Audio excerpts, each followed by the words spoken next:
Welcome back to the deep dive. Today we are wrestling with a figure who is, well, massive is probably the only word that really fits. Massive in influence, massive in ambition, and massive in the sheer scale of the controversy he left behind. We're talking, of course, about Ferdinand Marcos. The man who ruled the Philippines for 2 decades. And looking at the stack of sources we have in front of us today, I mean, we've got biographical records, World Bank economic data, Amnesty International reports, legal documents on ill-gotten wealth. It feels like we're looking at 2 completely different people. That is the central tension of his life, isn't it? On one side, you have the Malakas narrative, the strong man, the brilliant legal mind, the bar top-notcher, the decorated war hero. And on the other side, the dictator, the kleptocrat, the human rights violator, the man who, arguably plunged a nation into chaos. And that's our mission for this deep dive. We aren't just here to recite dates or give a dry history lesson. We want to move past the simple labels of hero or tyrant. We want to actually understand the mechanics of his rise. How did he structure a 20-year rule? How did he legally and psychologically justify it? And maybe most importantly, what is the specific, tangible legacy he left behind? Exactly. We need to look at the machinery. Because, you don't stay in power for 20 years just by luck. No. You do it through a complex system of patronage, of military control, and some very clever economic manipulation. And the stories are they're wild. We've got assassinations, we have fake war medals, we've got crates of gold bullion literally being flown to Hawaii. We do. And we have to ground all of that in the geopolitical reality of the time. The Cold War was everything. Right. You have the American reliance on military bases, and of course the economic fallout that, well, you could argue the Philippines is still paying for today. So let's unpack this. Let's start at the very beginning, the origin story. Because it seems the legend of Ferdinand Marcos started way, way before he ever set foot in the presidential palace. Oh, absolutely. He was born in 1917 in Ilocos Norte, which is a province in the northern Philippines. His father, Mariano Marcos, was a lawyer and a politician, and his mother was a school teacher. And right from the get-go, Ferdinand was marketed as a prodigy. And our sources seem to back that up, right? This wasn't just, proud parents bragging. He was actually academically dominant. He was. He went to the University of the Philippines College of Law, the premier law school in the country. And he wasn't just a bookworm. Yeah. He was on the swimming team, the boxing team, the wrestling team. He was a champion debater. And then, when he took the bar examinations in 1939, he didn't just pass, he topped it. With that insane score. A score of 92.35%. 92.35. Just to give you listening some context, that is an incredibly, almost unbelievably high score. It was so high that people were actually skeptical. There were whispers that maybe he cheated because the score was, practically perfect. So what happened? They called him in for an oral re-examination. And he proved it. He knew his stuff, inside and out. But here is where the story takes a very dark turn. Because right as this legal legend is being born, we get what you might call the first crime. This is the Nolindasan affair. I mean, this part of the story reads like a noir movie script. It really does. So Julio Nolindasan was a political rival of Ferdinand's father, Mariano. In 1935, Nolindasan defeated Mariano for a seat in the National Assembly. It was a bitter, deeply humiliating loss for the Marcos family. Yeah. And then, on September 21st, 1935, essentially the day after he won the election, Nolindasan was at his home, he was brushing his teeth or washing up near a window, and he was shot. Just through the window. A single rifle shot. Killed him instantly. Wow. And the finger pointed at the Marcos family almost immediately. Specifically Ferdinand, his father, and his uncles. The theory was, a family conspiracy to avenge the political loss. And you have to remember, Ferdinand was a national rifle champion at UP. So he knew his way around a gun. He knew his way around a gun. He was accused, tried, and quoted. He was actually convicted, sentenced to 10 to 17 years in prison. So hold on a second. The future president of the Philippines is sitting in a jail cell, convicted of murder. For most people, that's the end of any political career. How on earth does he get out of that? This is the aha moment of his early life. This defines the Marcos playbook. While he was in jail, he didn't just sit there. He studied. He wrote his own appeal.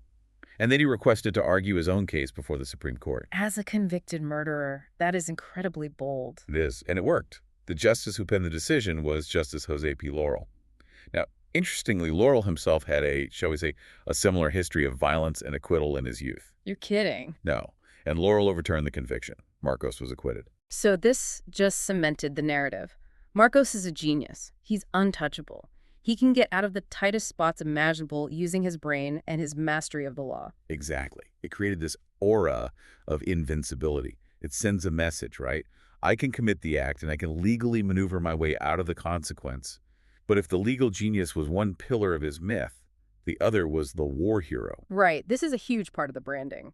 Marcos claimed to be the most decorated war hero in the Philippines. We're talking about, what, 27 medals? 27 medals, the Distinguished Service Cross, even claims to the Medal of Honor. He said he led a guerrilla unit called Angmaga Maharlika. The noble ones. The noble ones. He built his entire political brand on this idea, the soldier-statesman. Mm. But when historians and, more importantly, the U.S. Army actually looked into the files later on, well, the picture just crumbled. The sources here are pretty blunt. I'm looking at U.S. Army documents that describe these claims as fraudulent and absurd. They found zero evidence that his supposed guerrilla unit, the Maharlika, actually fought the Japanese in any significant way. In fact, some records suggested they were more involved in black market activities that were actually detrimental to the real resistance. And the medals. The medals are the kicker. Many of them were awarded in 1962. 1962. Wait a minute, the war ended in 1945. Exactly. Nearly 2 decades later, awarded just in time for his Senate campaign, he was retroactively building a legend to suit a political purpose. He even started claiming genealogy, linking him to General Antonio Luna, a revolutionary hero, and a 16th century pirate named Limahong. So he's just crafting this epic destiny for himself.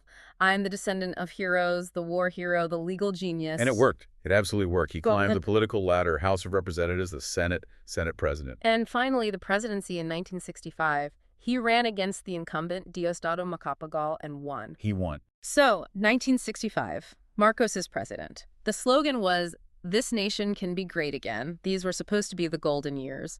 What did that look like on the ground initially? Well, initially it looked like construction. Massive, massive construction projects. This is what economists and historians now call his edifice complex. The edifice complex. He launched these huge infrastructure projects. Roads, schools, bridges, and of course the cultural center of the Philippines, the CCP. The CCP is iconic, but when you call it a complex, that implies something psychological is going on. Oh, for sure. It was about projecting an image of progress, of modernity to the world. Look at these grand buildings. Look at how far the Philippines has come. And Imelda Marcos, the First Lady, was heavily involved in all of this. But the question you always have to ask with infrastructure is, who paid for it? And the analysis shows this was all funded heavily by foreign loans. You got it. Putting it on the national credit card. So it created a visual facade of prosperity, but it was sowing the seeds of a massive debt crisis down the road. Precisely. And speaking of foreign money, we absolutely have to talk about the Vietnam War. This is where the geopolitics really kicks in. I thought Marcos was against the Vietnam War, at least initially. Didn't he campaign on keeping the Philippines out of it? He did. He was publicly opposed to sending troops. But once he was in office, the pressure from U.S. President Lyndon B. Johnson was just immense. The U.S. needed allies in Vietnam to make it look like an international coalition, not just an American war. So Marcos did a flip-flop. A classic political flip-flop. He sent the PhilCAG, the Philippine Civic Action Group. But they were non-combat, right? They were non-combat engineers, yes. So he could technically claim they weren't fighting, but they were there in the war zone. And the implication is crystal clear. This secured U.S. political support and, more importantly, U.S. funding. Which he needed for those edifices. He needed it for everything. But while he's building theaters in Manila, something very dark is happening in the south of the country. The Jabata Massacre. This feels like a major turning point in the sources. It's a critical turning point. In 1968, there was a secret plan called Operation Merdeka. The idea, allegedly, was to train a special commando unit of Muslim recruits Moros to go in and destabilize Sabah. Sabah, the territory in Malaysia that the Philippines had a territorial claim to. Correct. And these recruits were being trained on Corregidor Island, of all places. An historic fortress. The very one. But the mission went sideways. The recruits reportedly mutinied, or they refused the mission. Some sources say it's because they didn't want to fight their fellow Muslims in Malaysia. Others say it was because they just weren't being paid. So what did the military do? To cover it all up, they executed them. They just mowed them down. Yes. But there was one survivor, a man named Jibin Arula. He managed to swim away, clung to some driftwood, and eventually he testified about what happened. And when that news broke? It was an absolute explosion. It completely alienated the Muslim population from the Manila government, which they already saw as Christian-dominated and, well, treacherous. This single event directly ignites the Moro insurgency and leads to the formation of the MNLF, the Moro National Liberation Front. So the war in Mindanao that has lasted for decades, you can trace a direct line right back to this cover-up. Absolutely. Yeah. It shattered a trust that has arguably never been fully restored. And as we move into a second term, that chaos, that violence, it starts to spread to the capital as well. Which brings us to the 1969 election. Marcos becomes the first president in Philippine history to win a second term.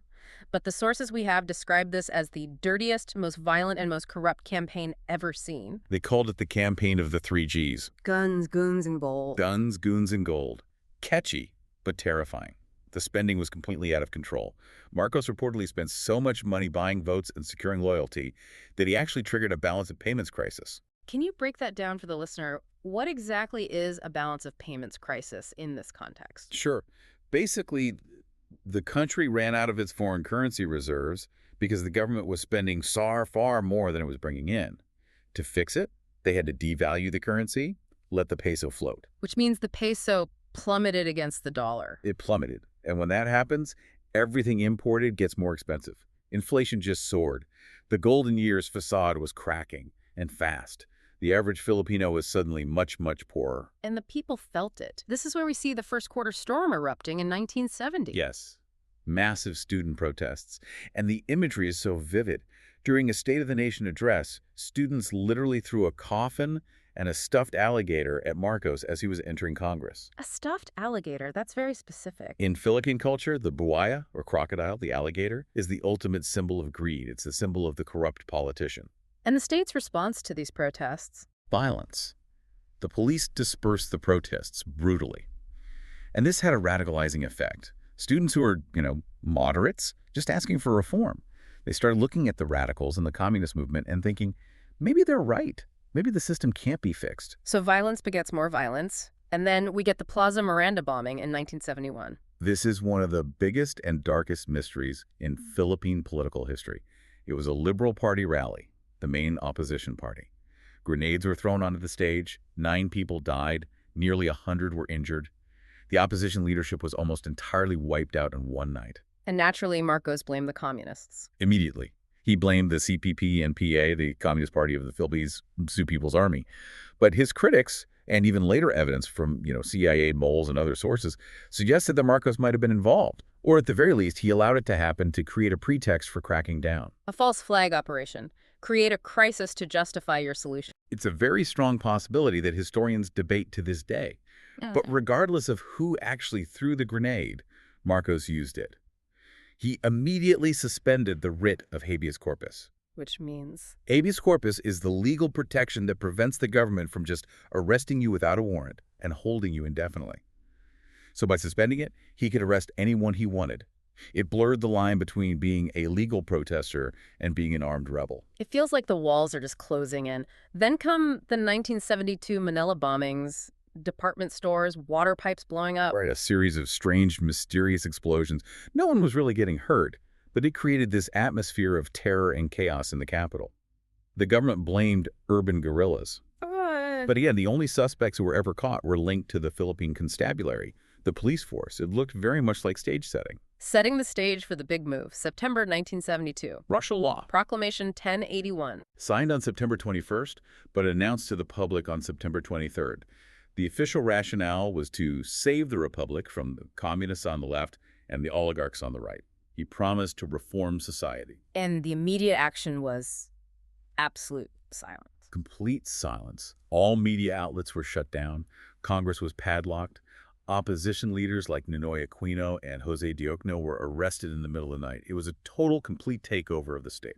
But Marcos was very savvy with his branding. He didn't just say, I'm the dictator now. He called it the new society, Bagong Lipunan. This is what's so fascinating. He called it constitutional authoritarianism. He wanted to reshape the Filipino psyche, not just the government. There were songs, slogans, propaganda everywhere. His daughter Amy led the Kabatong Barangay, a national youth group. It sounds a lot like social engineering. It was exactly that. The goal was to discipline the populace while centralizing all power in one man. And to do that, you need an apparatus of control. Enter the Rolex 12. Right. A circle of 12 of his most loyal military and civilian advisors, people like Juan Ponce Enrile, Fidel Ramos, Fabian Ferrar, they were the muscle. And the military itself expanded from around 65,000 troops to over 270,000. That is a massive, massive buildup. And what about the U.S.? They were just watching this happen. The U.S. was in a bind, or at least that's how they framed it. The Carter administration, later on, had serious concerns about human rights. But the Cold War was the absolute priority. The bases. The bases. Subic Naval Base and Clark Air Base were just too important for projecting American power in Asia. So despite the documented abuses, billions in military and economic aid just kept flowing to Marcos. And let's talk about those abuses, because the new society wasn't just parades and youth groups. The human rights numbers in these reports are just staggering. They are. Amnesty International and other human rights groups estimate that around 70,000 people were imprisoned, 34,000 were tortured, and over 3,200 were killed. And the specifics in the reports they're gruesome. We see terms like safe houses and the San Juanico Bridge. The San Juanico Bridge refers to a specific torture method. The actual bridge is a famous landmark, but in the torture room it meant a victim was suspended between two beds with their head on one and their feet on the other. If they sagged or fell, they were beaten. And there was sexual abuse, mutilation, Electrocution, waterboarding, and a term that became terrifyingly common in the Philippines, salvaging. which ironically doesn't mean saving something. No. In this context, salvaging meant summary execution. Yeah. Taking a suspect, killing them, and then dumping the body in a field or a river to spread terror among the population. We have names in these files, too. People like Archimedes Trajano. A student. He made the mistake of asking a question at an open forum about Amy Marcos's appointment to a government post. He questioned her qualifications. Right. He was dragged out by her security, beaten severely, and his body was found a few days later. Then there's Liliosa Hilao, Edgar Jobson. These were young, bright people, the future of the country, who were silenced. And it wasn't just individuals. There were massacres. The Escalante massacre, the Malisbong massacre, where, 1,500 Moros were killed inside a mosque. It was a period of intense, systematic brutality, all hidden behind the propaganda of the new society. But while this political repression was happening, there was a parallel project, an economic looting of the country. This is Section 5 of our deep dive, the economics of plunder. This is where the term kleptocracy, rule by thieves, really gets defined. The official estimates of the stolen wealth range from $5 billion to as high as $10 billion US dollars. Just to put that in context for everyone listening, what was his official salary as president? It was about $13,500 a year. So the math just doesn't work. Not even close. How do you even steal $10 billion? You can't just take that out of the National Register. No, you have to institutionalize the theft. This is what we call crony capitalism. It's not just simple corruption. It's a systemic takeover of the entire economy. How did it work? They did it in a few ways. They diverted foreign aid. They took massive kickbacks from all those public works projects. But the biggest and most destructive mechanism was creating monopolies. Give us an example. The Coconut Levy Fund scam is a big one mentioned in the sources. This is just heartbreaking because it targeted the poorest of the poor. The government imposed a tax levy on all coconut farmers. They promised this money would be used to develop the industry and help the farmers. Sounds good in theory. In practice, that money, billions and billions of pesos, was collected and placed into a single bank. That bank was then bought by Marcos's cronies, like Dan and Cojuangco, using the farmers' own money. Unbelievable. They then used that bank to buy up all the coconut mills and trading companies. So the cronies ended up owning the entire industry from top to bottom, bought with the farmers' own cash, while the farmers themselves got nothing. It completely decimated their livelihoods. And all that profit, where did it go? It didn't stay in the Philippines. No. It went into secret Swiss bank accounts. It went into shell corporations that were fronted by people like Jose L. Campos, and it went into real estate. They bought landmark buildings in New York, the Crown Building, 40 Wall Street, mansions in London, Rome, Hawaii. And the Guinness Book of World Records actually cited them for the largest ever theft from a government. That's a wild record to hold. It is. But the domestic impact was the real tragedy. By the early 80s, the economy had completely crashed. Foreign debt went from around $360 million in 1962 to over $26 billion by 1985. And poverty. Poverty skyrocketed. It went from 41% of the population to nearly 59%. Real wages just plummeted. Economists have a term for this, don't they? Immiserizing growth. That's it, exactly. The GDP might have ticked up on paper for a while because of all the debt-fueled spending, but the people on the ground actually got poorer and poorer. So you have a starving population, a brutal military, and a leader who is, by all accounts, losing his physical grip. We're moving into the decline and fall. By 1981, Marcos officially lifted martial law. But it was a complete sham. He kept all his decree-making powers. It was just a PR move to plunder the Pope who was visiting and to appease the U.S. But the real turning point, the moment everything truly changed, was August 21st, 1983. The assassination of Ninoy Aquino. Benigno Ninoy Aquino was the face of the opposition. He'd been in exile in the U.S. He decided to return, knowing full well how dangerous it was. He famously said, "The Filipino is worth dying for." He lands at the Manila International Airport. He steps off the plane, and before his feet even touch the tarmac, Gunshots. He was killed right there on the airport stairs, surrounded by soldiers who were supposed to be protecting him. The government immediately blamed a lone gunman, a supposed communist hitman named Rolando Gallman. But nobody bought it. The security was just too tight. it sparked this massive nationwide outrage, and not just from the usual student activists this time, but from the middle class, the business elites. This is where we see the confetti revolution in the business district of Makati. Yellow confetti raining down from all the office buildings. Capital flight accelerated. The economy went into a complete tailspin. And Marcos himself was physically deteriorating. The lupus. He had lupus. His kidneys were failing. He was secretly undergoing transplants. There was a power vacuum, and Imelda was increasingly stepping in to fill it. So, under immense pressure from the U.S. to prove he still had a legitimate mandate, Marcos calls a snap election in early 1986. He thought he could rig it one more time and put the issue to rest. He ran against Corazon Aquino, Ninoy's widow. And the fraud was just blatant. But there's this incredible, almost cinematic moment that happens in the tabulation center. The Camilla computer technicians, they were sitting there inputting the votes, and they saw the numbers being manipulated in real-time, votes for Aquino being shaved off, votes for Marcos being padded, and about 30 of them just stood up and walked out in protest. And it was televised. It was televised. It showed the entire world that the election was a sham. So both sides declared victory. It was a standoff. And then the military finally breaks. Defense Minister Enrail and General Ramos, two of his original Rolex 12, they defected. They holed up in military camps along the main highway, EDSA, and then Cardinal Sin, the Archbishop of Manila, went on the radio and called on the people to go out and protect them. This is it. EDSA, the People Power Revolution. Millions of people pouring onto the highway, nuns kneeling in front of tanks holding rosaries. Marcos ordered the military to disperse the crowds. He was on the phone with General Ver, who was itching to open fire. But ultimately, the troops on the ground refused to shoot their own people. It was over. So, the endgame. Marcos gets on the phone with Washington. He talks to U.S. Senator Paul Laxalt. He asks for advice. And Laxalt gives that famous, chillingly simple reply. Cut and cut cleanly. Meaning, it's time to go. The U.S. Air Force flew the family out of the palace, first to Guam, then to Hawaii. And they didn't exactly pack light. The inventory of what they brought with them is just mind-blowing. It's the physical evidence of the plunder. They arrived with 22 crates of cash. We're talking over $700 million in value.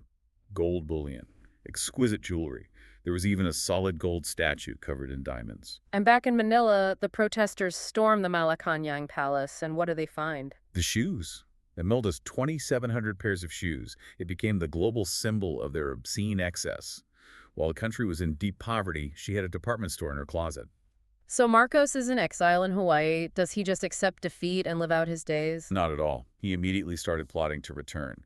There are the Marcos tapes recordings of him talking about buying tanks and missiles for an invasion to retake the Philippines. But his health finally caught up with him. He died in 1989 of organ failure. But the story doesn't end with his death, does it? No, not by a long shot. His body was brought back, but kept in a refrigerated crypt in Ilocos for decades. The family refused to bury him unless it was a hero's burial. And in 2016, President Duterte allowed it. He was buried at the Libingan ng mga Bayani, the Heroes Cemetery. Which sparked massive protests all over again. It was seen as a blatant attempt to rewrite history, to legitimize the dictatorship. And speaking of rewriting history, the family came back. They returned to politics, despite the theft, despite the human rights abuses. And the Swiss government eventually returned about $684 million of the stolen funds. Class action lawsuits in the U.S. awarded billions to the human rights victims, though collecting it has been incredibly difficult. But the family itself, they maintained their innocence. They call the documented abuses political accusations. And then, in 2022, his son, Ferdinand Bongbong Marcos Jr., was elected president of the Philippines. It's a remarkable, some would say shocking, political resurrection. It speaks to the power of branding, of social media, of historical revisionism, and perhaps the failure of the post-EDSA administrations to deliver on the promises of the revolution for everyone. Many people look back at the myth of the golden years with a kind of nostalgia, forgetting the mechanics of the plunder we just discussed. So what does this all mean? We have a new society that became a kleptocracy, a supposed war hero who faked his medals, a dictator who was ousted by the people in a peaceful revolution, yet his family is back in power. It brings us right back to that Marcos paradox. Yeah. He had the vision and the intellect to build a strong nation. I mean, he really did know the law and the system better than anyone. But he used all those tools to build a personal empire instead. He centralized power to reform society, but that very centralization just made it easier to steal from it. That's a very heavy legacy to unpack. It is. And here's a provocative thought to leave you with, to leave everyone listening with. We often think of history as something settled. The dictator falls, democracy wins, the end. But the Marcos story shows us that history is fluid. It can be revised. It can be rebranded. So the question is, if a figure with such a heavily documented record of theft and abuse can see his family return to the very center of power, what does that say about the durability of truth itself in our modern age? That is something to mull over. Thank you for listening to this deep dive into the machinery of the Marcos regime. Always a pleasure to explore the archives with you. Keep asking questions. We'll see you in the next deep dive.